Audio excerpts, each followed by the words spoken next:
So I'm going to begin our discussion of government today. If you didn't get a chance to do all you wanted to do on the surveys, again, the window is open, I think, for some time further if you want to go back to it. Should we have a government? That's one question that we'll take up. You probably suspect that I think the answer to that question is yes. But many of you won't know why I think the answer to that question is yes, and it's worth talking about in more detail than we've had a chance to do so far. If we have a government, what should it do? How should we pay for what it is to be done on our instructions? What powers should it have over us? What rights should we have? All those are really interesting questions to take up. We won't have time to take up all of them in any detail, but we can make a little bit of progress on some of them. Governments around the world do one thing in common. They actually do many things in common, but one of the things they do in common is to produce public goods. That sounds like a tautology. It's not a tautology because institutions other than government also produce public goods in some circumstances, but governments are very often involved in the provision of these kinds of goods. What are they? They're goods with two properties. They're the non-diminishability property and the non-excludability property. Many syllables in each. They don't mean complicated things. Non-diminishability just means when you eat something, there's no less of it available for others to eat. If you eat a hamburger, is there less of it available to eat by others? Yes. A hamburger does not possess the non-diminishability property. Something like the WVBR radio signal does possess it. If you tune in, you don't make it any less available for others to tune in. It's non-diminishable in that specific limited technical sense. If the Defense Department defends me, it also defends you. The fact that it defends me doesn't make it any less able to defend you if we're all within the same borders that they're defending. The second property of public goods is the so-called non-excludability property. That just means it's hard to exclude non-payers from consuming the good. Example, the familiar radio signal is a handy one. The fact is we now have the technology to exclude people from consuming a radio signal. If they send out a normal radio broadcast signal, it's available for anyone to tune in. They don't exclude you. National Defense has the non-excludability property. A fireworks display is a public good. If I see it, I don't make less of it available for you to see. It's hard to exclude me from seeing it. Why? If it's in New York, at least, there are many rooftops I could get onto where I'd see it just fine. If they tried to charge me admission in one venue, I'd just go to another venue. Very difficult to Are fireworks displays put on by governments? Sometimes they are. Not always. Sometimes it's a private group that will do it. Goods that have both of these properties, not perfectly, but in high degrees, they're often called pure public goods, radio and defense. If it has only the non-diminishability property, it's called a collective good. That's not the same thing as a pure public good. Collective goods are more often provided privately than pure public goods, just because it's practical for people to exclude non-payers. That makes it easier to have somebody in a profit-making venture to provide these groups. Pay for per-view TV. If you watch the Mayweather fight, you paid for it. You didn't diminish it by watching it. You were able to exclude others if you were the producer of it, and that's why you're able to produce it privately rather than publicly. So collective goods, we don't know who's going to produce those. pure public goods, we don't know there either, but more often than not, they're produced by governments. Let's look at an example that illustrates some of the problems that come up when we try to figure out what a government ought to do and how we ought to pay for it. So here we have two people. They're the only two residents of their village, if you want to call it a village. There's a security device that would alert them to the presence of intruders. And the two properties that they have where they live are right next to each other. The cost of the device is $100. Its benefit to Jones is $30. Its benefit to Smith is $90. The only reason the benefits are different is that their abilities to pay are different. I'm going to assume that the two people care equally about this device. It would make them more secure if we put a helmet on them with wires to measure how many utils they would get if they had this device. The needle would go to exactly the same spot for both Smith and Jones. Smith is willing to pay more just because he has more money. That's the typical pattern with normal goods. People with more money are willing to pay more for them. Would either person be willing to purchase this good on his own? The answer, clearly no. Neither one values it as much as its cost. Smith is close. He's only $10 short, but Jones isn't even a candidate to think about purchasing this good on his own. So the answer is easy there, no. Is it efficient for the two together to have this device? If you don't know the answer to that question, I have failed you miserably. Those of you who haven't finished completing your forms yet can go back and add that. If you didn't know the answer to that question, well, how good could he be? I didn't know this question's answer. The answer is the answer determined by applying a cost-benefit test. What's the benefit?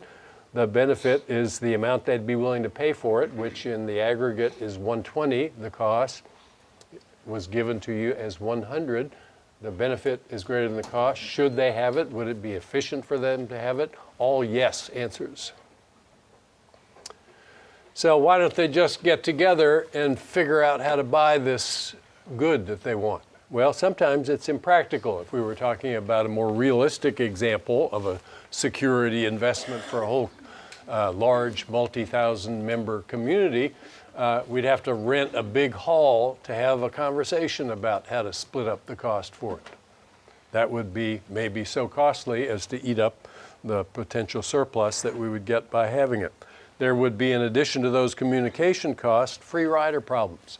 People might say, yeah, I wish we could get this security device, and just like me wishing that the morning edition program would continue on public radio, I've got an incentive not to contribute in the hope that others will contribute. It's either going to be provided or not, irrespective of my lone measly contribution, which isn't a very big fraction of the total in any case.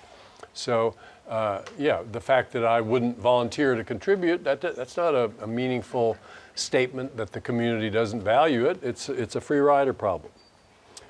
So there could also be bargaining problems. I'm willing to contribute, but I don't want to contribute as much as you might want me to, and I'm going to try to posture in such a way as to misrepresent how strongly I feel about having this device. Oh, a security device, who cares?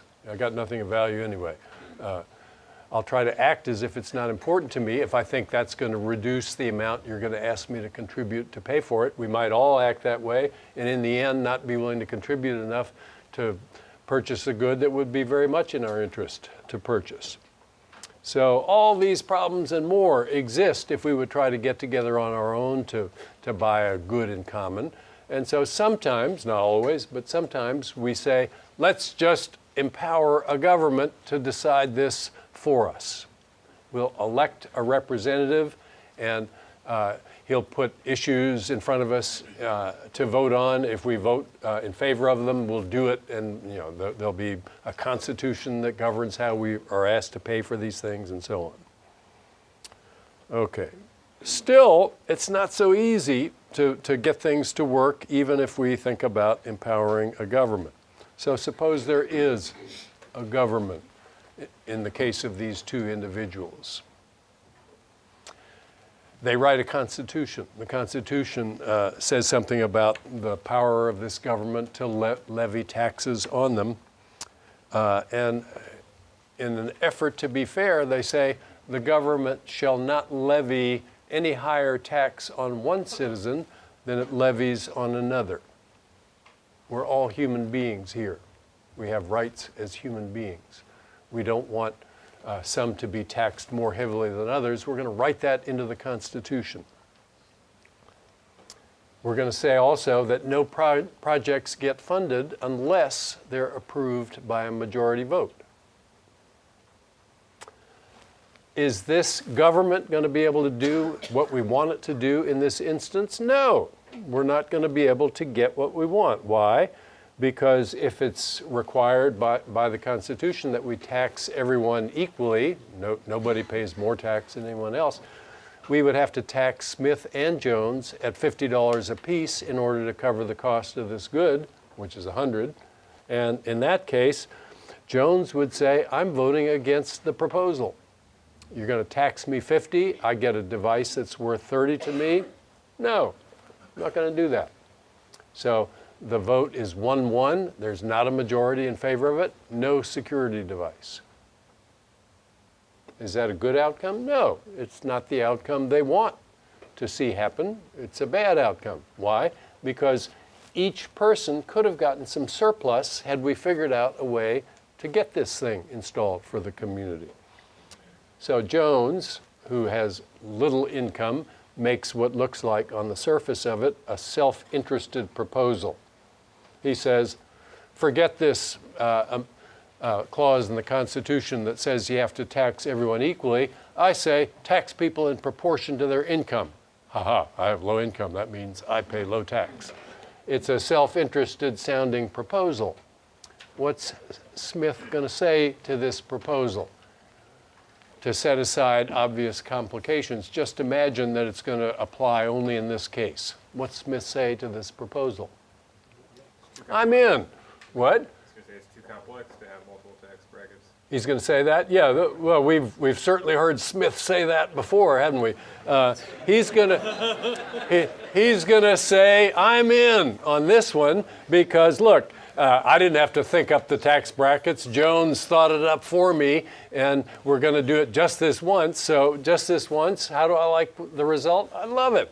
Why? I'm going to pay, I've assumed some numbers for their incomes. I'm going to assume $5,000 for Jones, $15,000 for Smith, a 0.5% tax rate for this particular referendum. That means if you're Jones, you're going to pay $25 in tax. If you're Smith, you're going to pay $75 in tax. That's just enough tax revenue to pay for this device. We want the device to be installed, and we each contribute to it an amount that's less than the amount we would have been willing to contribute to it. Jones pays $25. His reservation price for it was $30. Smith contributes $75. His reservation price for the good was $90. So Jones gets a surplus of $5. Smith gets a surplus of $15. Who loses here? Nobody loses. This is a good thing for the rich member of the village and for the poor member of the village. Remember the pattern of this example. It's important. They will unanimously endorse this proposal. Now, maybe Smith's going to worry. What are they going to propose next? If this covers everything, maybe I'm worried I'll get taxed too much for something I don't want. Yeah, fair concern. What about government waste? Yeah, what about government? Suppose our government wants to put in a security system that none of us values. That would be, and then they tax us to pay for it. That would be even worse. Yeah. So, are those problems? Yeah. And I will talk about the things we need to worry about if we empower our government. I want to establish right at the beginning of the discussion, though, that there are cogent reasons why we might want to set up a government and give it the power to impose mandatory taxes on us. And that those taxes wouldn't necessarily be head taxes. They might be, in the example at least, proportional taxes, or perhaps even more progressive than that. Suppose Bruce and Julie are a married couple. Julie earns $500,000 a year. Bruce earns $15,000 a year. What would happen if they set up a rule that said each should spend exactly the same amount on any consumption that they do in common? What would be the consequence of adopting that rule? They would go out to eat infrequently. When they went out to eat, they would go out to eat at the KFC, not Babbo's. When they sent their kids to school, their kids would go to schools where they have metal detectors out front. When they rented an apartment, it would not have a view. It would have lead paint peeling off the woodwork. It might have rats in the kitchen. Julie would be forgiven for saying, hey, this is not a sensible arrangement for us to be following. It might make more sense for us to consume in the manner I would choose to consume if I were a single parent. I'd send the kids to good schools, I would go out to eat at good restaurants, I'd live in a nice place. Then there's the question of, what do I need you for? Let's assume that Bruce brings something to the table here. It's not his high income. She values him for some reason. What should they do? If he brings anything to the table financially, that's a plus for her. He can contribute something to the rent, so the place she can rent will be a little bit nicer than the one she would rent on her own. The kids will go to a slightly, if he's worth having around at all, then it would be worth adopting a modification of that original rule that said we won't contribute equally to our shared consumption expenditures, because that would be completely stupid for us to do that. We would end up with a result that is way worse for both of us than the one we could easily afford to do otherwise.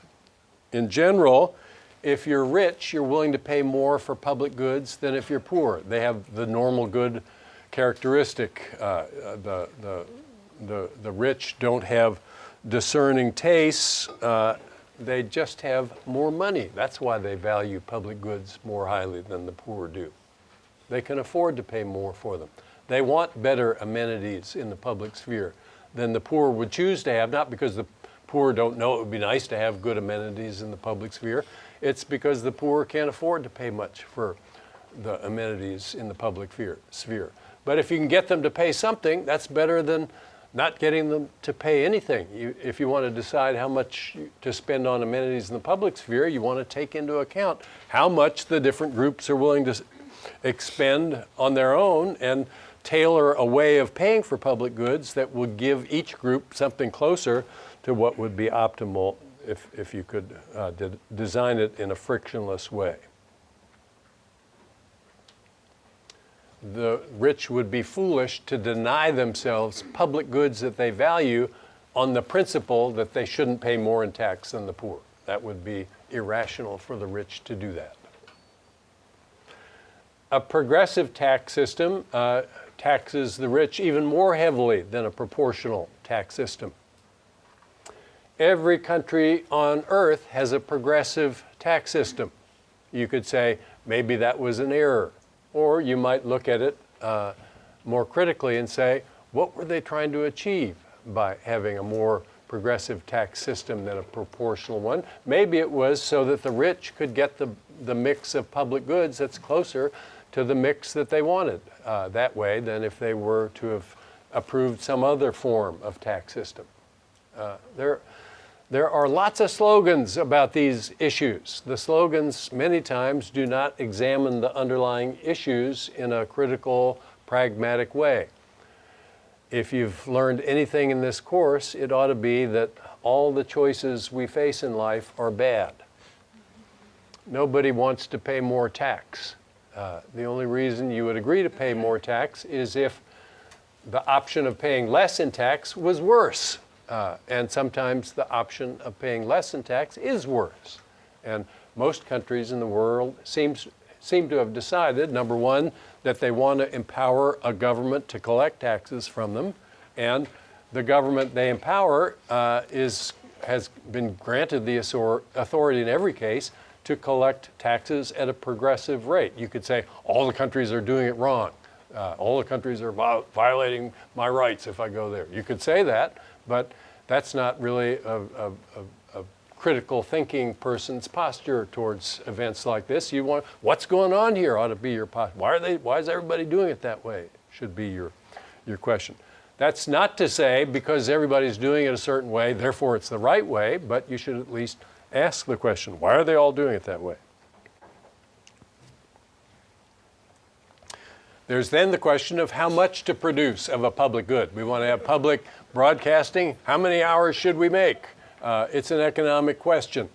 It costs money to make public broadcasting tapes to show people on TV. We can measure the cost of that. There's a marginal cost for making those things. There's a marginal willingness to pay curve for them. That's the benefit side of the equation. That's the vertical summation of what all the rich people, poor people, middle income people, and everyone else is willing to pay for an extra hour. If we're out here, we would say that what people are willing to pay for that last hour we made is much less than the cost of making it. We ought to contract. H star is the right number of hours to have for public broadcasting in this example.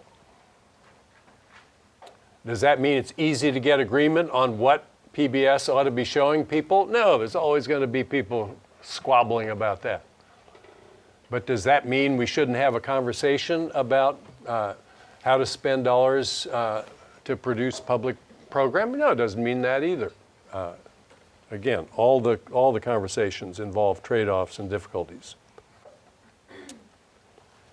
Here's a problem with government. It's that when there's a public project to be done, the benefits from it are often very concentrated. A few people are going to get big benefits from it, and the costs of it are spread out over sometimes hundreds of millions of people, each one of which is asked to pony up only pennies at a time. In cases like that, the people who are paying the cost of the project are rational, not even to bother getting informed about it.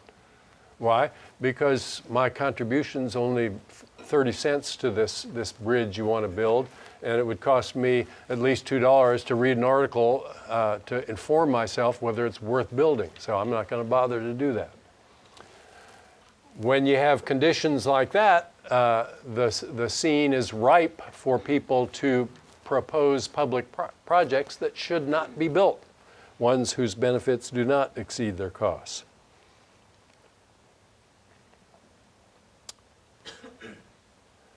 Even when the project is justified, we see waste because of the incentives that people face. If I know I'm going to benefit enormously if a public project is adopted, I have a very strong incentive to try to influence the government to choose me to build the project. And I'll spend a lot of money unfruitfully from a social perspective, very fruitfully, possibly from my perspective, in order to get the government to choose me to be the builder of the project. And we often see great sums of money squandered by self-canceling activities in an effort to win contracts. I'm not going to do this auction. I don't have time in the time we have left, but let me tell you about it. I've done it in past classes often, and it always works out eerily the same. I take a dollar bill from my wallet and I say, I'm going to auction off this dollar bill. The high bidder gets it. Minimum bid, 5 cents. You want to bid higher, you got to exceed the previous bid by at least 5 cents. So far so good, a nice conventional auction. The winner of the auction, the high bidder, gets the dollar bill and pays me the amount that he or she bid. Here's the twist in this auction. The second high bidder pays me the amount that he or she bid and gets nothing. So if the winning bid is 60 cents and the second bid is 55 cents, the winning bidder pays me 60 cents, I give him $1, he's 40 cents to the good. The second bidder pays 55 cents and gets nothing. She's out 55 cents. Okay? You understand the rule? So typically, the bidding starts off, somebody bids 5 cents, then 10, 50. It escalates quickly at first. Then as the high bid approaches 50 cents, it slows down. People seem to be digesting the idea that, hey, it's getting near 50 cents. If it gets past 50 cents, then Frank's off the hook. He comes out ahead on this deal. But that doesn't slow it down for long. The bidding, if it's at 55 cents and 45 cents, the second bidder says, if I stop now, I'm out 45 cents. If I bid 55 cents and I win, I get 45 cents to the good and the other guy's out 50 cents. That's tempting, and so it almost always happens.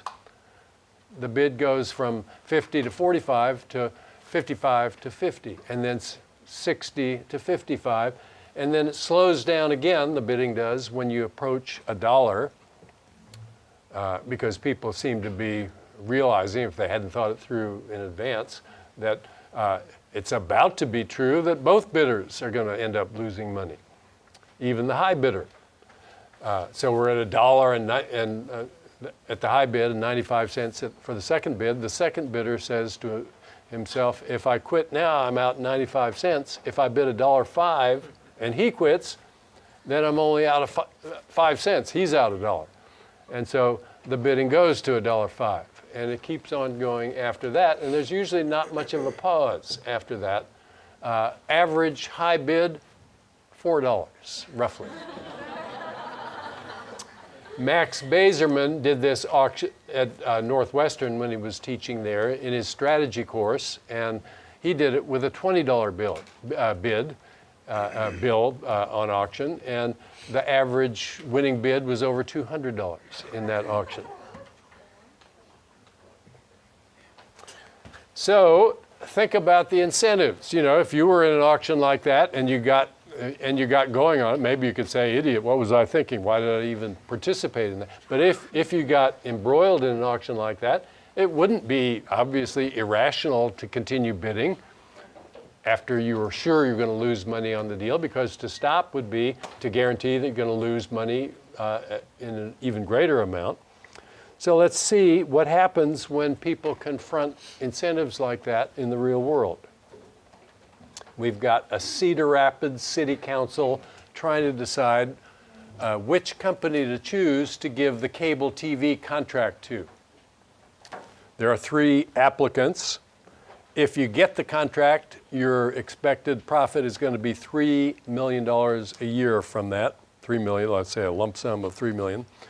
And the City Council announces it's going to choose the applicant that spends the most trying to win approval from the City Council. So take us out to dinner, guys, and we'll decide after a few months who to pick. These companies face exactly the incentives faced by the people involved in the dollar auction. So you're in this game, you got a 1 in 3 chance to win the contract if everybody has spent the same taking the City Council members out to dinner. If you spend a little more on one more dinner, you're going to get the contract. The others are going to lose their investment. So there's a very compelling incentive to spend a little more if you're all tied and you've got only a 1/3 chance to get the contract. But then, of course, for them, the second and third bidders are going to lose all their investment so far. They're going to want to up the investment they make, and it's going to keep going. And oftentimes, enormous sums of money get wasted as a result of doing this. enormous sums. It's not imaginary. This is where a lot of money goes. The goal of the city council shouldn't be to get fat by being taken out to dinner by applicants for favors that the city council has to dole out. The goal of the city council should be, if it were a good government, to award the franchise to the company that promises to give the best package of price and service to the community. So a more rational way to do this would be to set it up so that we invited proposals from the three applicants, and then we weighed their proposals. What programs do you propose to supply to the television viewers of Cedar Rapids? How much do you propose to charge viewers each month for the packages you're going to offer, and so on? You empower a commission, a representative body from the community. They have a discussion, they take a vote, and we award the contract. That's not perfect, but it's way better than saying, come lobby me and I'll decide whether you get the contract. Way, way better.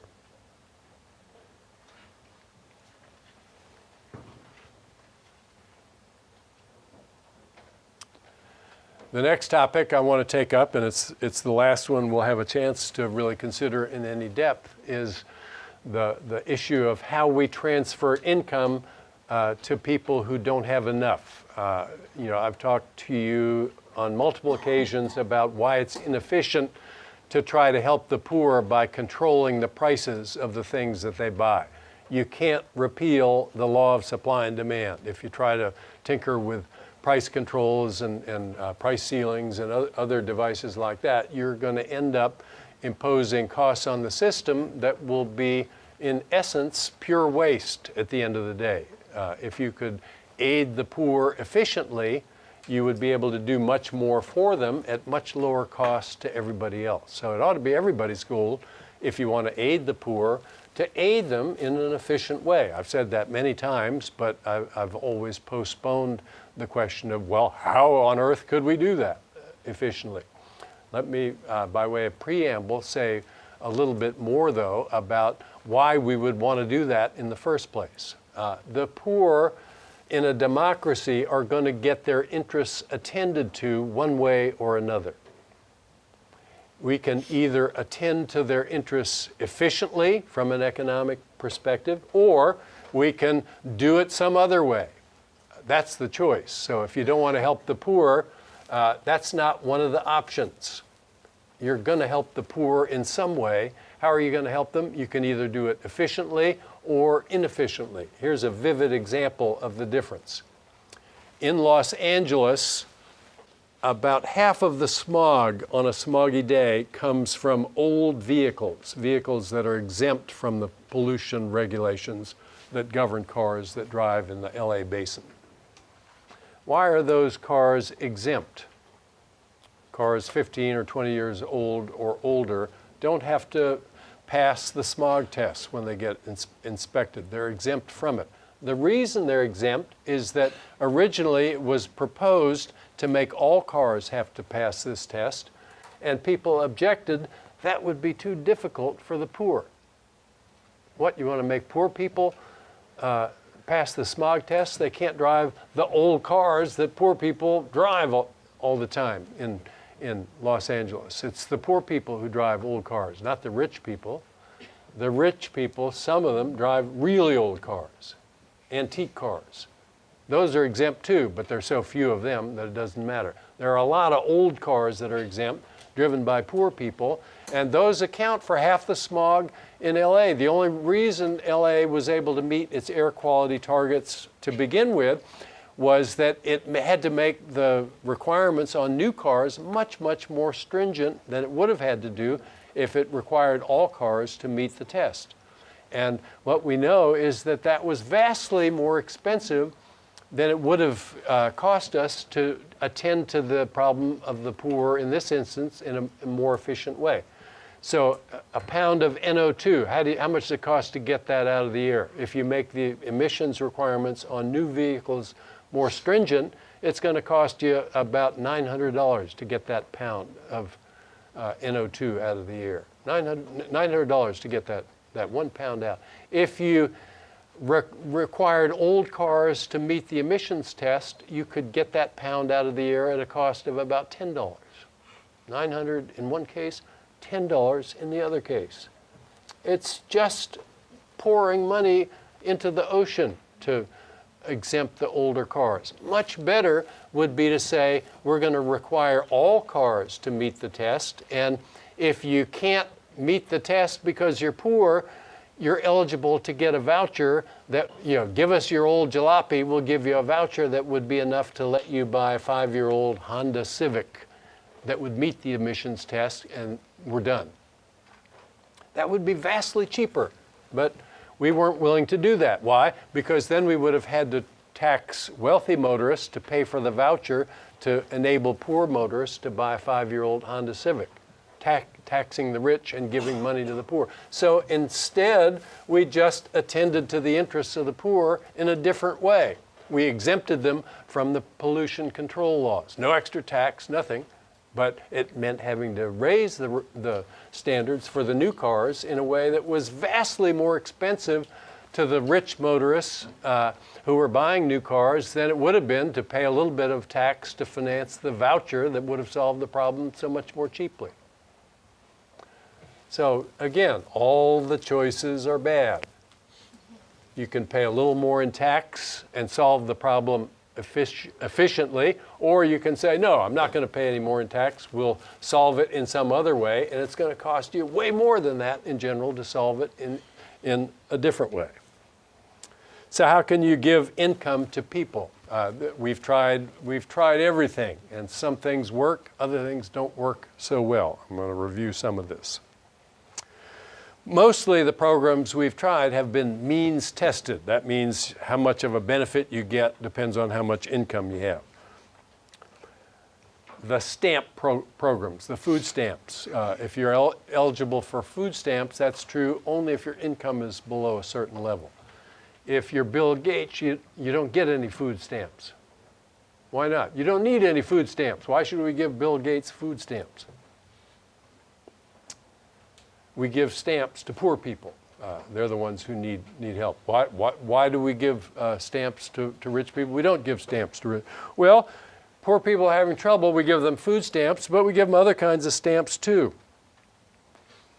And we add programs for different problems that the poor have. So here's a guy, he's unemployed. He gets food stamps, he gets rent stamps, he gets energy stamps to pay his utility bills, he gets daycare stamps to help pay his child care expenses. That's the 4 programs he's in. They're all means tested. He gets $100 worth of stamps in each one of the programs. He's free to spend them as he chooses. He can even top up. He wants to spend more on rent than 100, he can supplement that in any other way he can. If he gets a job, he's unemployed now, if he gets a job, he's going to lose 50 cents worth of stamps for every extra dollar he earns. They're means tested, these programs. He's in multiple means tested programs, as many of the poor have been historically. What's going to happen if he gets a job that pays him $50 a week? He's going to lose $25 worth of food stamps, $25 worth of energy stamps, $25 worth of daycare stamps, $25 worth of every stamp program he's in. If he's in 4, he's going to lose a total of $100 in benefits. He earned $50 extra. Net effect on me, if I'm the guy who got the job paying $50 extra, I'm down $50 on the deal. I'm worse off by $50 than if I hadn't taken the job. What a disastrous welfare program that is. You want people to work, you want them to pull themselves up and learn skills and get better. Here you're putting them in a position where if they work, they're shooting themselves in the foot. That's a completely stupid design of a program.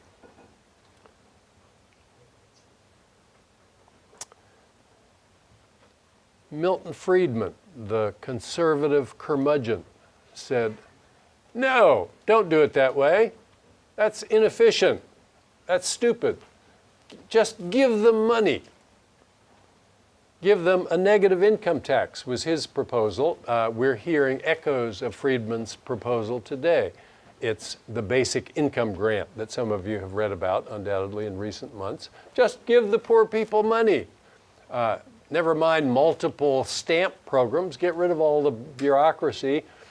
Flush all that out. And if you're poor, you get money. If you earn some money, you pay part of it back, but you don't ever pay back more than 100% of what you earn under this proposal. Bleeding heart, Milton Friedman. This is his proposal. He wasn't an unkind man. His main interest was that if we're going to do this, though, we ought to do it right. We shouldn't do it in a half-assed way. We should do it intelligently. So under the negative income tax, Bill Gates gets a payment every year. Ha! Sounds outrageous, but look at what happens under the exact proposal. Let's imagine that the negative income tax grant is $4,000 a year and the tax rate is 50%. What would happen if you earned $4,000 a year under a program like that? What would happen if you earned $12,000 a year? We can easily answer those questions just by saying, draw a graph. Here's the 45-degree line that shows the locus of points where your after-tax income and your before-tax income are exactly the same. That's what's true along the 45-degree line. Here's an example of Friedman's negative income tax schedule. Everybody gets $4,000 up front, Bill Gates included.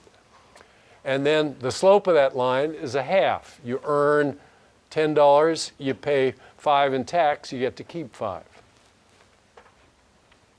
If you earn $4,000, you're going to end up taking home $6,000. $4,000 from your payment. The $4,000 you earn minus the 50% tax on it, you end up with $6,000. If you earn $12,000 in the year, you're going to end up taking home $10,000. The $12,000 you earn minus the $6,000 in tax you paid on that plus the $4,000 grant. At $8,000, you break even. So if people say this is ridiculous to be giving Bill Gates money, we're not giving Bill Gates money.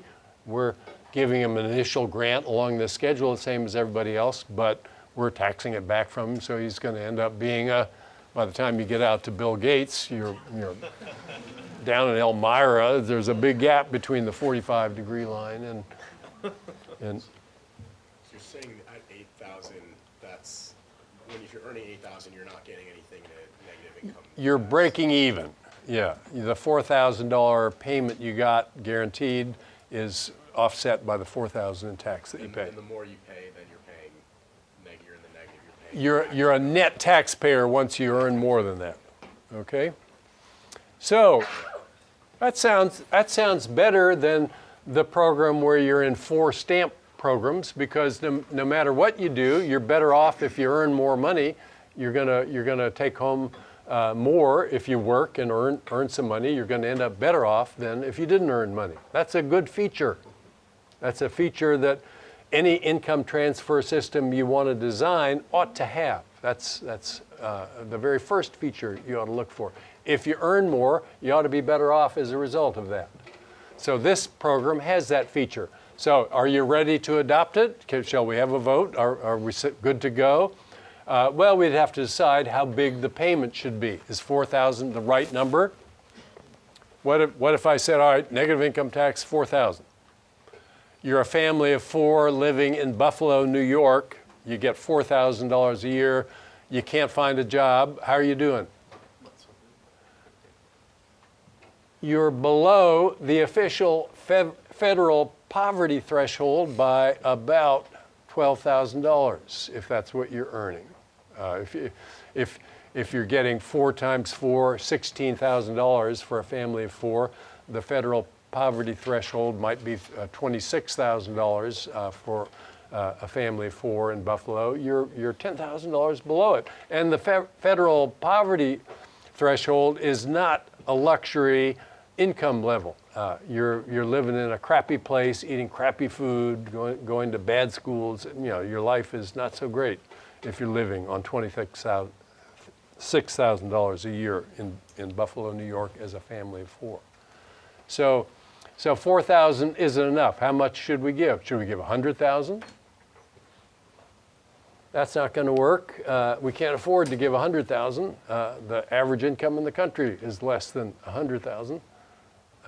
We got to give a higher amount than 4, but how high should it be? I'm going to propose 6,000. Or if you want to be generous, 7,000. 7,000 would get a family of 4 in Buffalo a little bit above the poverty threshold. So what about that? We'll do this negative income tax program with a grant of $7,000 per person. Are we good to go? Wouldn't that raise prices all around? Because Not people have necessarily. more money? No. We're gonna pay for this program with tax revenue. It'd be There'd expensive. be willingness to pay. So, like for example, rent. So Yeah. now that people have all this money, they're gonna the curve is gonna be shifted. So maybe they would move to a different part of town than they could afford before. Maybe they would purchase differently. But we're not doing anything to reduce total purchasing power in the economy. If we're paying for this program with revenue that we collect, there might be some shifts in individual prices, but the agricultural system, which produces way more food than we need, could easily accommodate an expansion of food production without raising any prices. Could the housing industry do that too? Yeah, in many cities it could. So what about this? Here's a problem I see with the proposal. If you name a number here that's big enough to get an urban family of 4 out of poverty, which I think has to be the objective of this program in some meaningful sense, then think about the options it would create for a large group.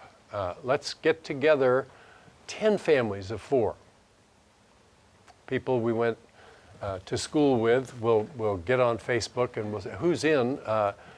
We're going to get some land in Idaho. We're going to get 10 families of 4. We're going to have, let's say the grant is 6,000 a person. That would be 40 people times 6,000. We'll have $240,000 a year. We'll get 50 acres in Idaho.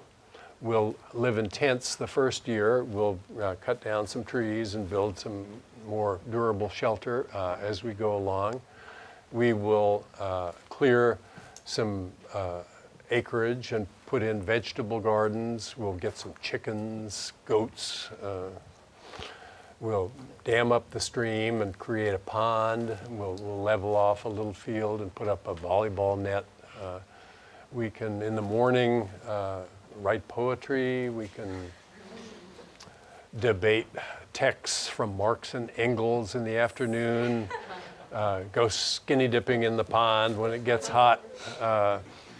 Smoke a little dope in the evening around the campfire. All at taxpayer expense. How many groups would do that? I don't think very many groups would do that. Would there be some? It's impossible to imagine that there wouldn't be at least some. All right, so some groups do that. What happens next? What happens next? Somebody gets wind of them. And then somebody calls Fox News and say, there's this place in Idaho, you should see. So a crew goes out there and they film them. And then every night on the nightly news, there's footage of the people skinny dipping in the pond and playing their guitars in the sunshine and having a good life at your expense. Now you're a dentist. You live in Muncie, Indiana. You get up in the winter, it's cold.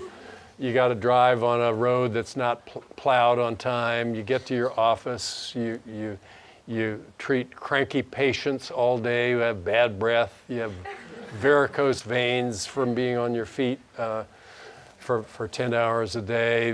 They complain when you try to charge them a cancellation fee when they cancel or don't show up for their appointment at the last minute. And then you see these kids having a great time on your nickel. How long do you think support for that program would last? I think it would be short-lived. That's my prediction. So this is a great idea, Milt.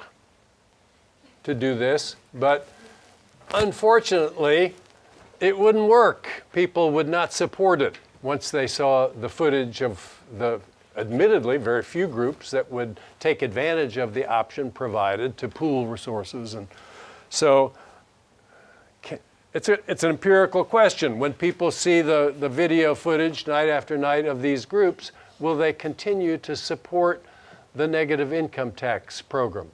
My answer to that question is no, they wouldn't. You disagree? I have no proof.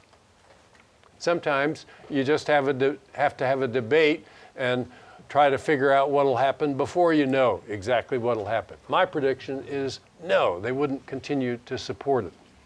Does that mean you fold up your tent and say, screw the poor, there's nothing we can do? No, it doesn't mean that. You consider Plan B.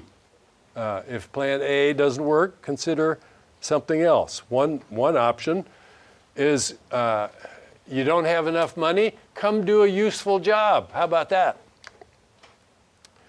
A jobs program that would put people to work in return for a supplement to their income.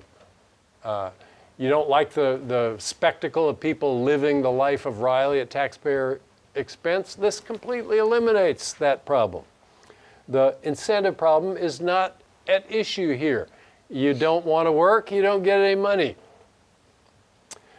Does that mean people won't find other reasons not to like this proposal? No, it doesn't mean all choices are bad, this one included.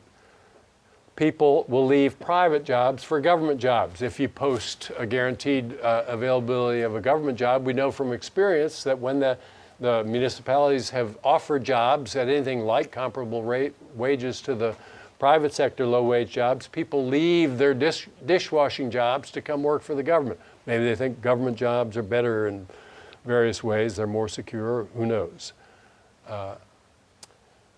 We face the objection that who wants to see government expand and do more useless things?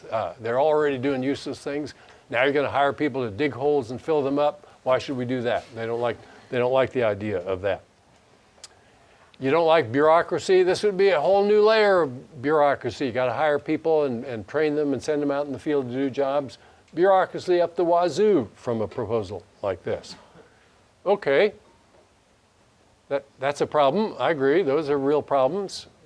Do you fold up your tent and say, well, all right, screw the poor, nothing we can do? No, you ask what would be a rational response to objections like that. Is there anything you can do? If too many people would leave private jobs for public jobs, one solution would be to lower the wage in the public jobs. Remember the example of the lifeguards and the sanitation workers. If you got too many workers, lower the wage. Bureaucratic inefficiency, contract it out. Hire private firms to manage this. You don't need to have government bureaucrats manage it. You could hire other people outside the government to manage it. Make work jobs? No, we've experimented with this. We know what's possible for unskilled people without much training to do. They can do landscaping and maintenance in public parks. Try to find a park within 100 miles of here that wouldn't be nicer if more were spent on activities like that. There isn't one. They can drive old people and handicapped people to where they need to get to. You don't need to be an expert to do that. You need a little bit of training and supervision. This is one of my favorites. The potholes are killing my car. How about if we hire people to pour asphalt into the potholes and tamp it down while we're waiting for the road crews to come around next spring and fill the potholes? What about having people replace burned out street lamps more promptly than we do now? What about hiring people to transplant seedlings onto hillsides that are currently eroding and causing damage downstream and polluting our waterways? That would be a useful thing for people to do. We could have them wipe out graffiti on walls in public places. We could have them paint government buildings. Many of them are in shabby condition for many years. It would be nice to see them spruced up a little bit. You don't need to be an expert to make them look better than they look now. You could have people recycle newspapers and containers. You could Have people staff daycare centers. They have kids, they can't work. Bring your kids to the daycare center, care for them and care for another kid or two while you're at it. There are all sorts of things that you can do to get people into employment that would be useful from the point of view of the people who are paying for the employment. So just to summarize where we stand with this, here's the proposal. Everybody gets a basic grant. It's a stingy grant. It's way too little to form a group and buy land in Idaho and live well that way. It's money, but it's not enough money to do that. You don't have enough money to get by with that grant. We know there are a lot of people who won't. What's the next offer? You want more money? Here's a job you can do. Here's a job you can do. You want more money than that? Quit this job when you find one of these jobs. A private job and a public job gets you to here. You're above the poverty line. You don't like that? Get a private job where the wage would be higher. Make the transition. Move up the ladder. What's the downside? I've almost got myself ready to vote for this. What's the downside? It's going to be expensive to do this. It's not going to be cheap. Does that mean we shouldn't do it? Again, all the choices are bad. If you don't do it, what do? You want to have food stamps, energy stamps, rent stamps? That's no good. What do you want to do? You want to say the pollution requirements on the new cars are so strict that it costs $900 to get a pound of NO2 out of the air instead of requiring all cars to comply, which would achieve the same objective at a cost of $10 a pound to get NO2 out of the air. All the choices are bad. You got to pick the best choice among the choices that you face. So, should there be a government? I think a plausible answer to that question is yes. If you think there shouldn't be a government, send me an email. Explain why you think that. Tell me about the place you visited where there wasn't a government and how nice it was there. I'll go there too just to see. I would love to visit a place like that. You think the government shouldn't have the power to tax us? There's no government like that, really. But if there were a government like that, we can pretty easily predict what would happen.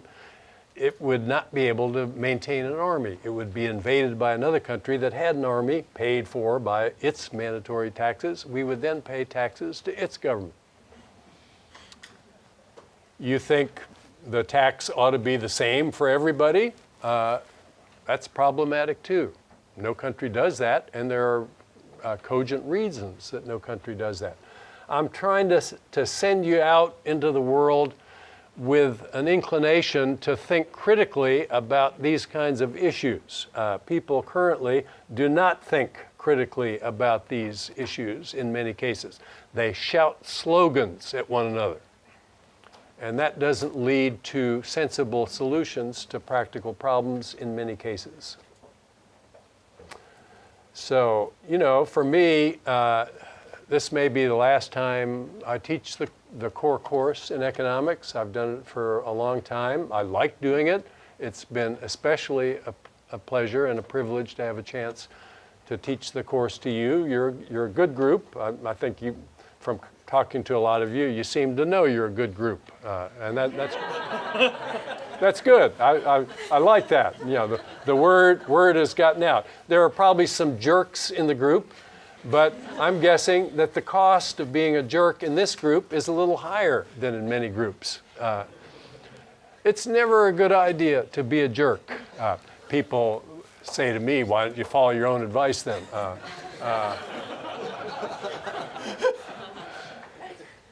Get along, be reasonable, think about things in pragmatic terms. Don't shout angry slogans at one another.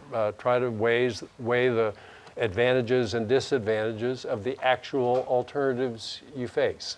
It's been my hope throughout the term that I not send any of you away thinking economics is a horrible boring, awful subject. That's what is the fate of many students who study economics in the US and elsewhere. They leave thinking, what a horrible subject that is. It is not a horrible subject. Even though all the choices are bad, it's interesting to think about the choices that you face.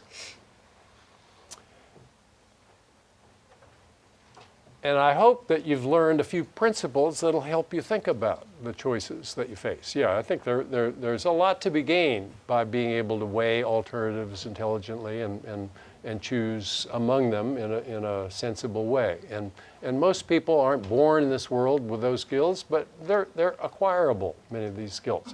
Anyway, good luck to everyone on the final. I'm going to have a review session in this room at 10 o'clock in the morning on Friday. If you want to come, you're welcome to. There won't be room for everybody to come, so come only if you think it would be worth your time to come to the review session. Anything else I need to tell you? I can't think of anything, so be well and good luck on the final.